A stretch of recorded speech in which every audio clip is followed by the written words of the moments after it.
Maka Abbaa, kan Ilmaa, kan Hafuura Qulqulluu, sadan Waaqa tokkoo. Ameen. Ilmi nuuf dhalateera. Ilmi nuuf dhalateera. Maatiiwwan Waaqayyoon kan jaallatan hundis kan nu jaallatu guyyaa har'aa guyyaa kana bakka kanatti mana qulqullummaa isaatti walitti kan nu qabe sagalee Waaqayyoo dhaggeeffachuuf bakka jirtan hundumaatii gara mana Waaqayyootti kan dhuftan akkasumas toora miidiyaa hawaasaa irratti sagalee Waaqayyoo kana kan dhaggeeffattan hundumtuu akkam jirtu, akkam bultanii, akkam yoo nageessan jireenya keenya irratti guyyaa kana kan nu dabalee kan sagalee isaa kan akka dhaggeeffannu kan nu taasise badii keenya cubbuu keenya hundumaa kan nu dhiise uumaan keenya Waaqni keenya galata isaaf haa ta'u. Mata duree barumsa keenya irratti Isaayyaas raajichi boqonnaa 9 lakkoofsa 6 irratti ilmi nuuf dhalateera kan jedhu caqasamee arginaa. Isa mata duree godhanna waa'ee ilmi nuu dhalachuu, waa'ee gooftaa keenya Iyesuus Kiristoos dhalachuu. Egaa raajii duraan dubbatametu jira. Raajii sana isa dubbatame fiixaan baasuuf Iyesuus Kiristoos dhalate. Galanni Waaqayyoof haa ta'u. Dhalachuun Iyesuus Kiristoos ilmi nuu dhalateera Isaayyaas kan inni jedhee dubbate dhumni isaa gooftaa keenya Iyesuus Kiristoos dhalachuu isaatiin iyyuu xumurame. Isaayyaas akka gaaggidduu isa dhufaa jiru sana dursee kan mul'iseedha. Gaaggidduun kallattii aduun baatu fuuldureessee waan jiru kallattii isa sanaan dabarsitee agarsiisti gatii ta'eef aduun dhugaa Iyesuus Kiristoos addunyaa kanatti dhufuu isaatiin dura barattoonni isaa, raajoonni isaa, dhugaboonni isaa dursanii raajoonni jarri gurguddaa, jarri xixiqqaas jedhaman ifa isarraa argatan sanaan, ayyaana isarraa argatan, hafuura isarraa argatan sanaan gara lafaatti akka gaaggidduutti dabarsanii agarsiisanii jechuudha. Dumummaatee akkana jedhamee sirriidhumatti yoo hin beekamne illee akka dhufuuf jiru, akka dhalachuuf jiru, dubaroo maaramiirraa akka inni dhalatu, ilmi nuuf dhalachuuf akka jiru Isaayyaas dubbatee jechuudha. Egaa dhalachuu Iyesuus Kiristoos kana gaafa ilaallu Luqaas boqonnaa 2 lakkoofsa 1 irrattis waa'ee dhaloota gooftaa keenya Iyesuus Kiristoos dubbata. Luqaas duwwaa miti kan dubbate, Maatiyos boqonnaa 2 lakkoofsa 18 jalqabdaniis akkasuma waa'ee dhaloota Iyesuus Kiristoos, sirna dhalachuu Iyesuus Kiristoos eenyurraa karaa kamiin akka inni dhalatee caqasanii nutti himuu jechuudha. Isa kana hunda keessa deemnee kitaaba qulqulluu dubbisuun nu barbaachisa jechuudha. Mana keenyatti ayyaana dhalachuu Iyesuus Kiristoos addunyaan yeroo ammaa kaalendarii lamaan ala kabaju. Nuyi January 7 yookaan immoo gaafa 29 egaa akka lakkoofsa biyya keenyaatti kabajanna jechuudha. Kun kaalendarii addaan baase malee kan dhalate gooftaadhuma Iyesuus Kiristoosidha. Kan ittiin kabajnu ayyaanni kun dhalachuu Iyesuus Kiristoosidha jechuudha. Inni dhalateetu eega inni dhalatee booda kiristiyaanota jedhamanii kan waamamne eega Iyesuus Kiristoos maqaan isaa Iyesuus jedhamee waamame booda jechuudha.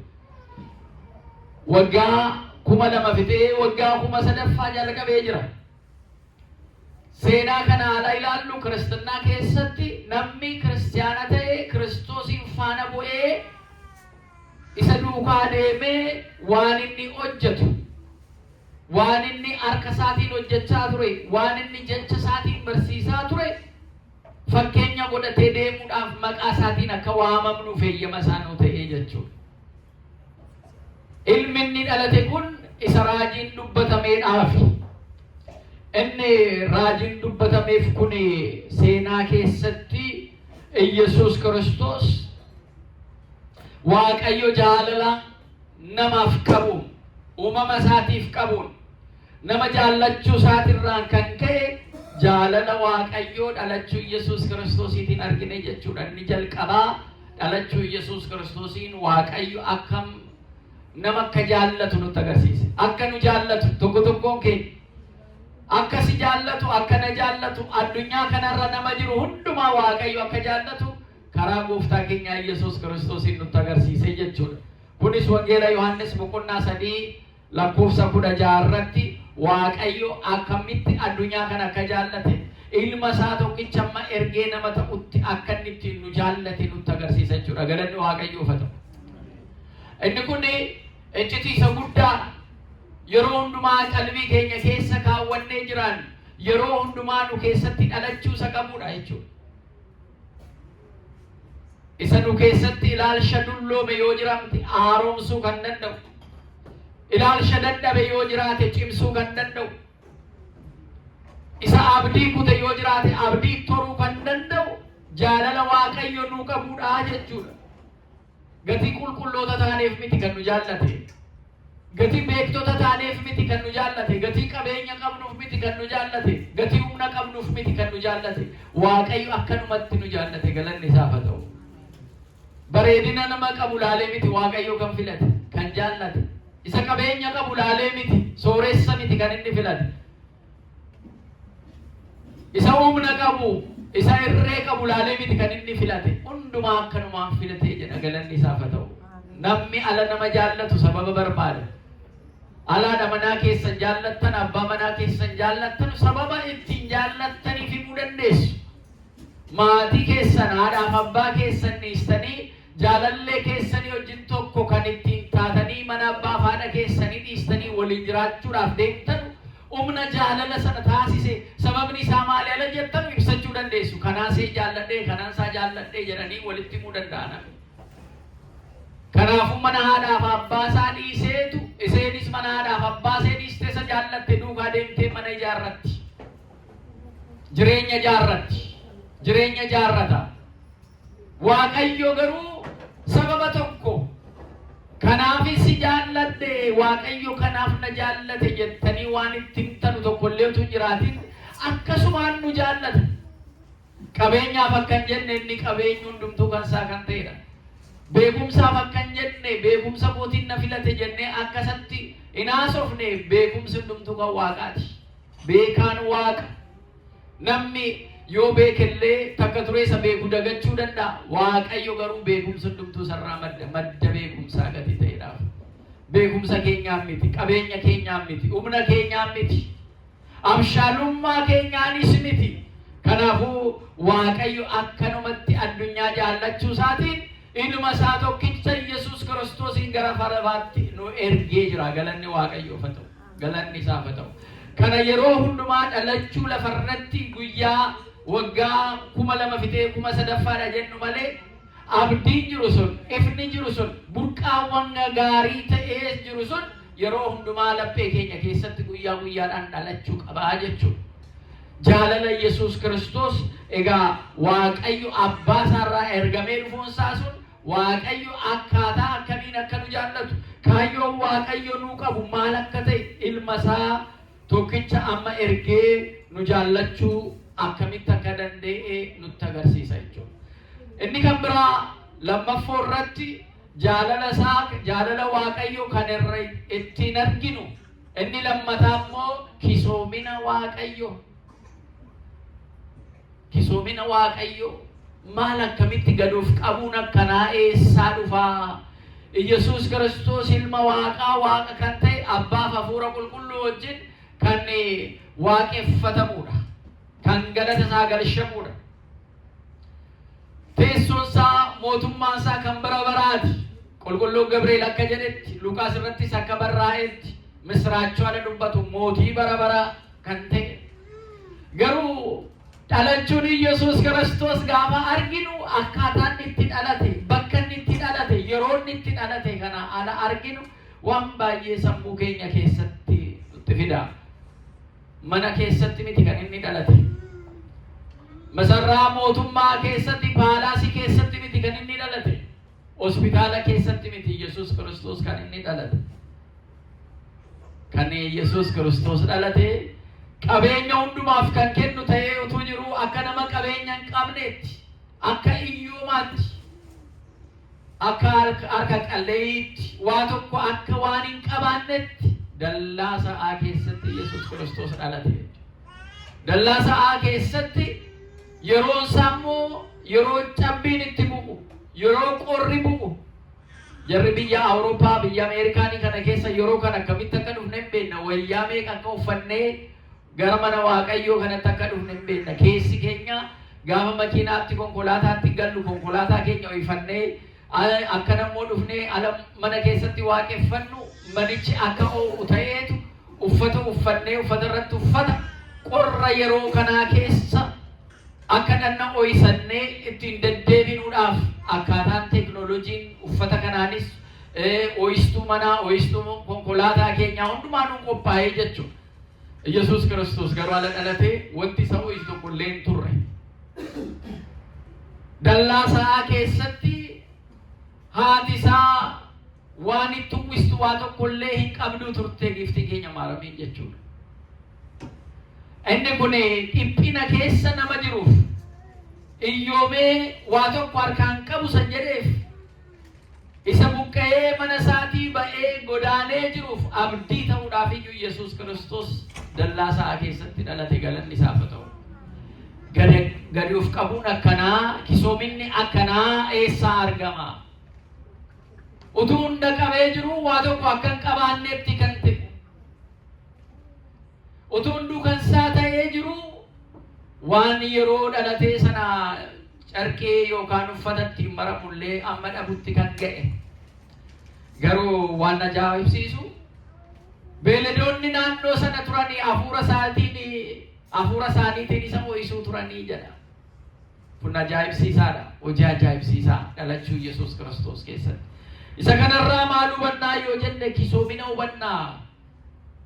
Namni amantaadhaan deddeebi'u, namni Yesuus Kiristoos hin beekaa, isatti amanaa, isa duukaan bu'aa jira kan jedhu jireenya isaa keessatti fakkeenya guddaa Yesuus Kiristoos nu dhiisee deeme waan ta'eef nuyis immoo akkuma kana kisoominaan deddeebi'utu nurra jiraata jechuudha. Beekumsa yoo qabaanne kan Waaqayyooti, qabeenya yoo qabaanne kan Waaqayyooti, humna yoo qabaanne kan Waaqayyooti, fayyaa yoo qabaanne kan Waaqayyooti jennee waan qabnu irratti Waaqayyoon maqaasaa dhaachuu, Waaqayyoon galateeffachuu akka dandeenyuuf.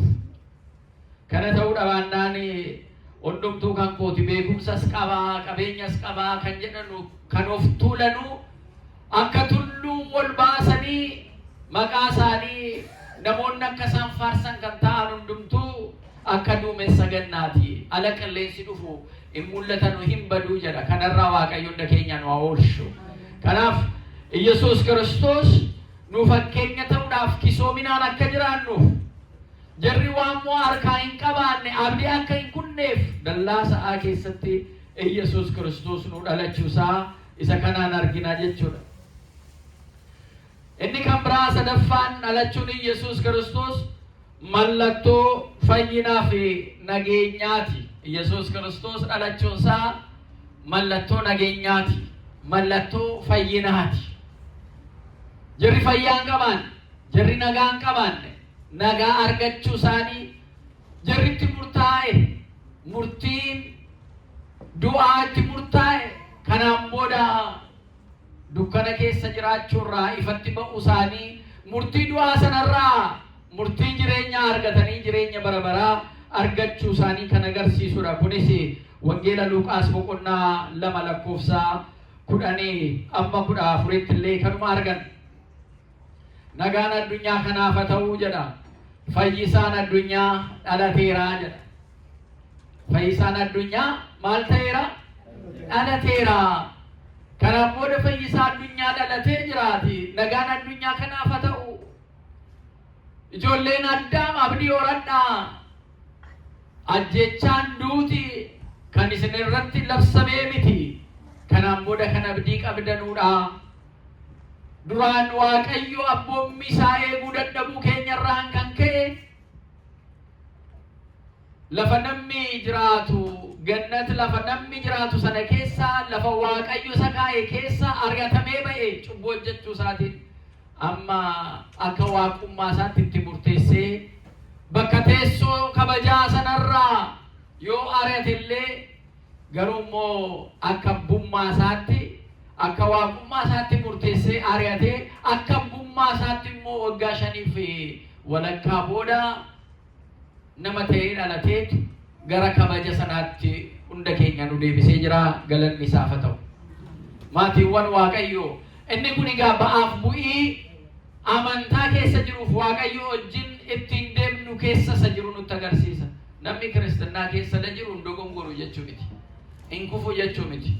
Cubbuu hin hojjetu jechuu miti. Hundumti keenya cubbamoota. Kan cubbuun qabaanne isa duwwaadha. Isatu iyyuu cubbuun qabu isatu cubbuu keenya hundarraa nurraa haqee ofii isaatii cubbuu kan hin qabaanne cubbuu keenya hunda ofitti baattatee fannoo irratti nuuf fannifame. Galanni isaaf haa ta'u. Gati kanaatiif dhalachuun Yesuus Kiristoos fayyina addunyaatiif kan ta'e, nageenya addunyaatiidhaaf kan ta'e jechuudha. Kiristaanaan addunyaa kanaaf nageenya labsuun nurraa eegama. Mallattoo nageenyaa ta'utu nurraa eegama. Bu'uura nageenyaa ta'utu nurraa eegama jechuudha kiristaanonni. Maaliif Yesuus Kiristoos hundaaf dhalate? Nu immoo akka nama lafaa waliin loogna taanaan, nama sakaaniif dhimma hin qabnu taanaan Kiristoos nu keessatti hin dhalanne jechuu dandeenya. Addunyaa kana ija tokkoon ilaalee hundumaa jaallate gara addunyaa kanaatti dhufee jechuudha. Gati kanaatis nuyis nagaa sarraa argamuun, nagaa sarraa nu kenname deddeebi'uun baay'isee nu barbaachisa. Inni kan biraa dhaloonni Yesuus Kiristoos akkuma jenne fayyinaa fi nageenya addunyaa kanaatiif akkuma ta'e inni kan biraa immoo fayyina lubbuu keenyaatiifis, fayyina lubbuu keenyaatiif maqaan gooftaa keenyaa Yesuus Kiristoos inni saba cubbuu keessa jiran hundumaatiif fayyaadhaa jira. Nageenya, fayyaa, fayyuu.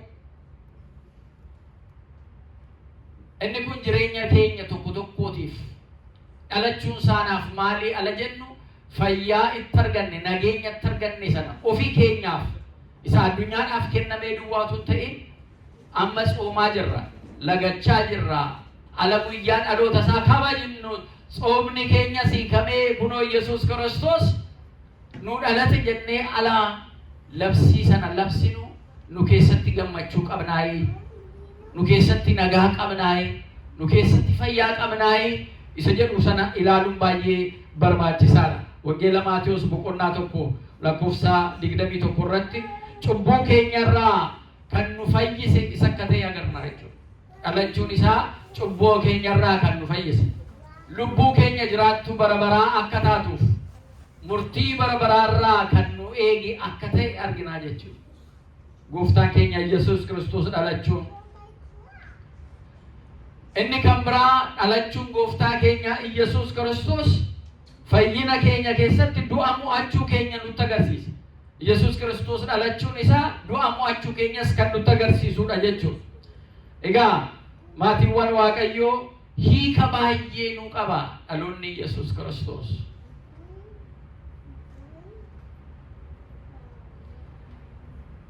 Eega dhaloota Yesuus Kiristoos dhaggeeffannee booda qabxii 5ffaa jijjiiramuudha. Jijjiiramnee jirraa isa jedhu. Dhageenyee dhumarratti jijjiiramuu dandeenyeerraa isa jedhu sana. Garamitti jijjiiramnaa ala jedhu gara isa fakkaachuutti jijjiiramna. Gara isa fakkaachuutti namummaadhuma isaatiin illee Yesuus Kiristoos nama cubbuu hin qabaanne. Jecha afaan isaatii ba'u keessaa waan tokkoon illee cubbuu irratti hin arganne, yakka irratti hin arganne jarri isa himatan illee jechuudha. Hojii harka isaatiinis waan isatti himatan, waan isa himatan, waan balleesse, waan yakke waan tokko Yesuus Kiristoos hin qabu ture jechuudha. Isa kana gaafa ilaallu jijjiirama gara isaatti guddachuu, isa gara ta'uutti, isa fakkaachuutti abbaan ilma godhatee ilma abbaa fakkaata akkuma jedhamu abbaa keenya ala jennu inni abbaan keenya waan inni hojjetu nuyis hojjechuutti jijjiiramuu qabna jechuudha. Inni kun seerota nuu kaa'ee jiru sana eeggachuun isa tokko. seeronni kwaa'ee sun immoo akkaataa seerra sanatti hin eegnu akkaataa abbaa ilmaaf ilmis abbaadhaaf qabu jaalala sanaan iyyuu eegna jechuudha. In ajjeesin ala jedhamtu yoo ajjeesse atis hin duutaa sanaaf utuu hin ta'in ajjeesuun sun isa Waaqayyo ofiisaa fakkeessee nama uume sana maaliif ati Waaqayyo uume yoo jiraati maaliif lubbuusaa baastaa isa jedhuun Waaqayyoon irratti argitee nama sana ajjeesuu dhiisuu jechuudha. In sagaagalini ala jedhamu kan namaa hin hawwini ala jedhamu haadhaaf abbaa kee kabaji ala jedhamu Waaqayyo gatii jedhee duwwaadhaaf utuu hin ta'in keessi kee amanee fudhatee seerota sana eeguudhaan kan maddu ta'uu qaba jechuudha. Maaliif seera duwwaa eeguudhaan kan fayyan seerota duwwaa eeguudhaan ganamaa galgala waa tokko taakkoo tokkollee seerri akka hin dibne kan eegan Fariisonni turani. Jarri barreessitootii fi Fariisota kan jedhaman seera Musee kanatti ciccinee eegaa jirra dhala keenyarraa dhaalleetu eegaa jirra jedhaniitu nama dhagaadhaan tumanii ajjeesuu turan. Garuu nama sana ala dhagaadhaan reebanii ajjeesan maaliif akkana gootu ala jedhaman cubbuu kana hojjete seera kana diigee jedhuun jarri garuu seera sana caalaa diigaa oolu. Kanaafuu Yesuus Kiristoos maal jedheen isin abbaa keessan fakkaattuu jedheen abbaan keessan dur isin ajjeesaa ture ammas immoo ajjeesaa isinis immoo ammas ajjeesaa jirtu abbaa keessan fakkaattuu. Abbaan keenya Abrahaamii jedhaniitti himan abbaan keessan immoo Abrahaam utuu ta'ee Abrahaam waan inni hojjete sana isinis hojiidhaan hojjettu waan gaarii hojjettu turtanii jedheen. Kanaaf ammas mana amantaa keessa ala jiraan Waaqa amannee ala jiraannu Yesuus Kiristoos dhalachuusaa kanarraa jijjiiramuu isa fakkaachuu gara isaatti dhufuu ala jennu hojii Fariisonni hojjetan hojii barreessitoonni Ayuudii sana hojjetanurraa of eeggachuun baay'ee barbaachisaadha. Halkan dubbii xaxaa oolu guyyaa dhokatanii namni na argee nan argine sana raawwachaa oolu. Jarri Ayuudotaa sun jarri Fariisotaa sun kallattii nama qulqulluuttiin amatan ittiin fannisan ittiin yakkan barbaadu turan. Yesuus Kiristoosiin kanumatti godhan. Namoota qarshiidhaan bitanii dhugaatti naa ba'i nama kana jedhanii sobaan nama dhugaatti ba'u barbaadu turan jechuudha. Inni kun kitaaba qulqulluu keessa dubbifamee barreeffamee dubbifama. Kan achirratti dubbifame akka jireenya keenyaatti isa irra oollu tun ta'in akka fudhannee isa hojjennu tun ta'in isarraa akka of eegnuudha. Jarri kun awwaala bakkee isaa bareechuu keessi isaa garuu awwaalli isaanii tortoraadha jedha. Waan tortoraa waan samaa keessa isaaniitti qabatanii irra keessa isaaniitti garuu awwaala akka nama bareechuu sanaati. Jara kanaarra of eegaa.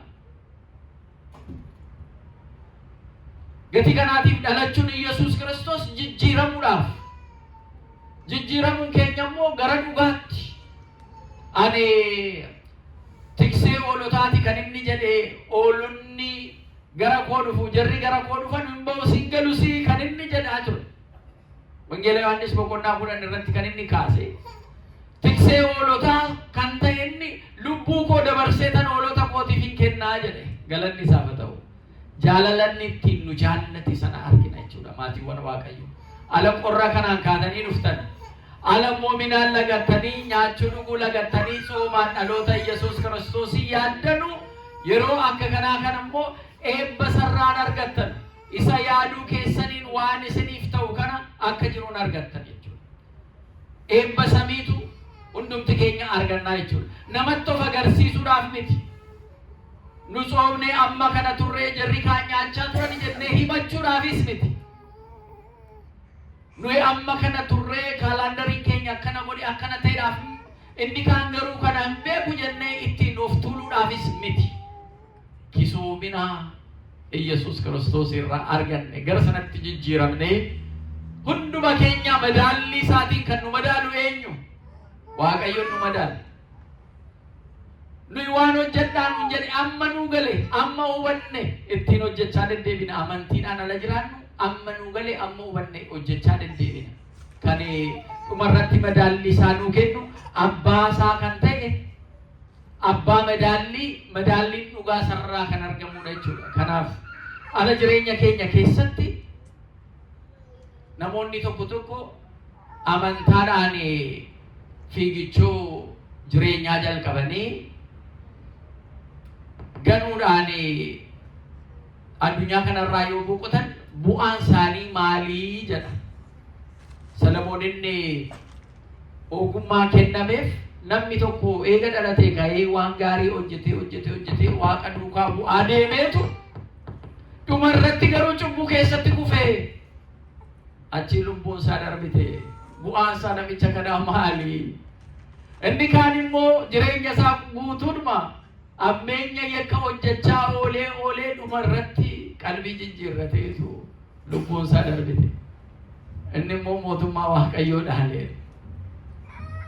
Gati kanaatiif jireenya keenya keessatti yeroo kam irratti Waaqayyo akka nu waamu hin beeknu jechuudha. Ijoollummaadhuma keenyaa jalqabnee mana isaa keessatti guddannee as geenyee jirra jennee yoo guyyaa tokko yakkatti cubbuutti kufnee mana Waaqayyooti yoo fagaanne bu'aan isaa maalii kan jedhee gaafatu sagan maaliif inni immoo saatii galgalaa eegaa dukkanaa'uu ga'ee booda dhufee qalbii jijjiirrate immoo mindaasaa gaarii argata. Kanaaf maatiiwwan Waaqayyoo dhalachuu gooftaa keenyaa Iyesuus Kiristoos jijjiirama lubbuu keenya keessatti jireenya keenya keessatti fiduu isaa baay'ee barbaachisaadha jechuudha. Isa kana ta'uu dhabaannaan waggaa ayyaantu targaa waggaan nutti naanna'a garuu nuyi keessatti jijjiiramne taanaan bu'aa waa tokko amantaa keenyaa fiduu hin dandeenye. Gati kanaatiif dhalachuun Yesuus Kiristoos jaalala Waaqayyo nuu qabu nutti agarsiisa. Ulfina dhugaa Waaqayyo uummata isaatiif qabu nutti agarsiisa. Ijoollee Addaamiidhaaf qabu nageenya addunyaadhaaf kennuusaa nutti agarsiisa. Akkanuma immoo fayyina cubbuurraa argachuu keenya kan nu ibsudha. Qalbii keenya keessatti yeroo yeroodhaan akka nu jijjiiramuuf akka nuyi gara isaatti jijjiiramnuuf dhalachuu isaa sana nutti agarsiisa jechuudha. Gati kanaa gifti keenya maaramii irraa tokko dhalatee jira. Amma immoo laphee keenya keessatti yeroo hundumaa dhalatee waan gaarii hojjechisiisaa jira. Inni jedhu gaaffii guddaadha jechuudha. Isa kana nu barbaachisiisa.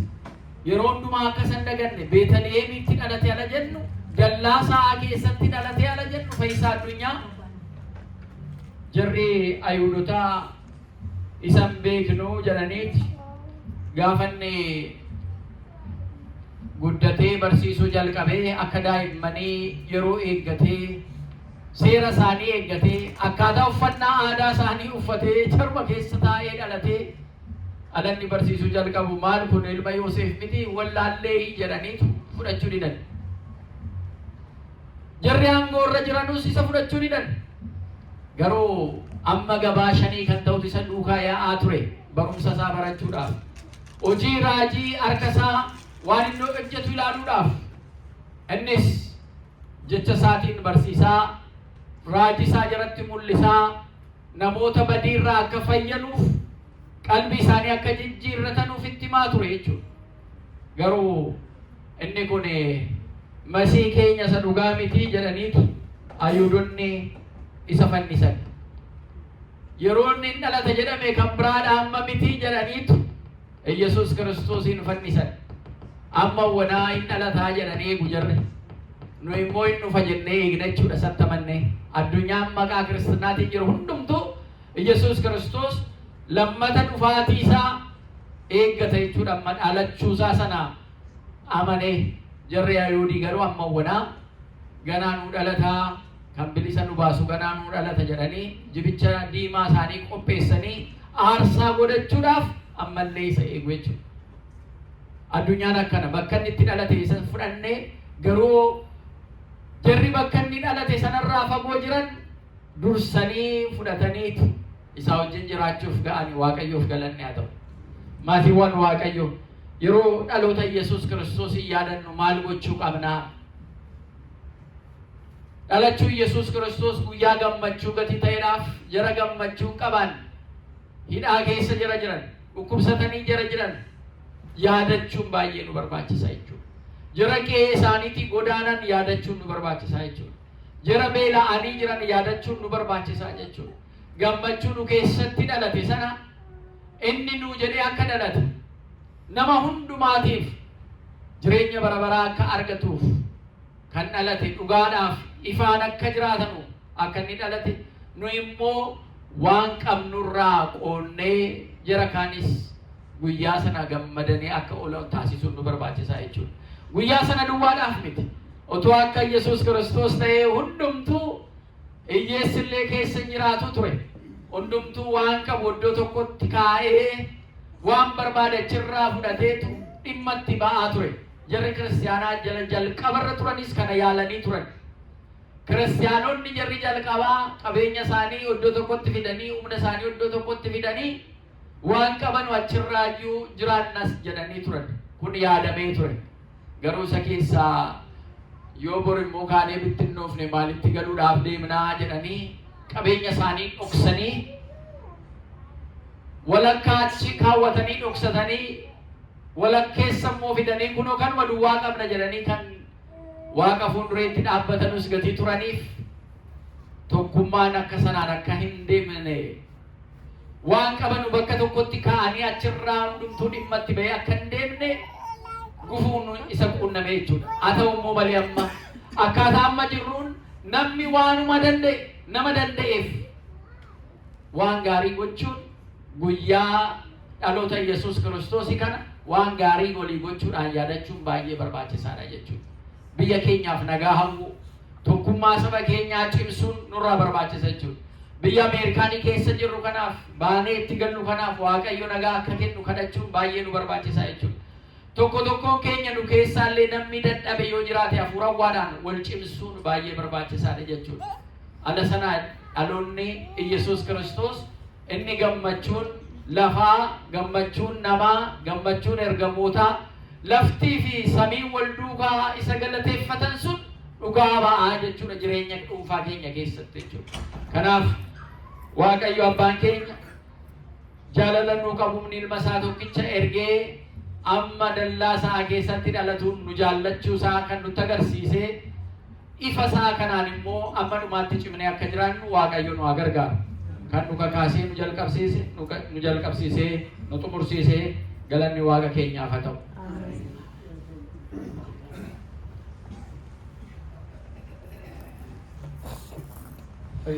Waaqa nu barsiisee Waaqa nu gorfatee galanni guddaan haa ta'u. Abbaan keenya akka gaariitti wangeela keessaa caqasanii akka gaariitti nu barsiisaniiru Waaqayyo sagalee jireenyaa sana geessisu Waaqayyo artuu mootummaa isaan taasisu. Egaa akka gaariitti waa'ee dhaloota gooftaa keenyaa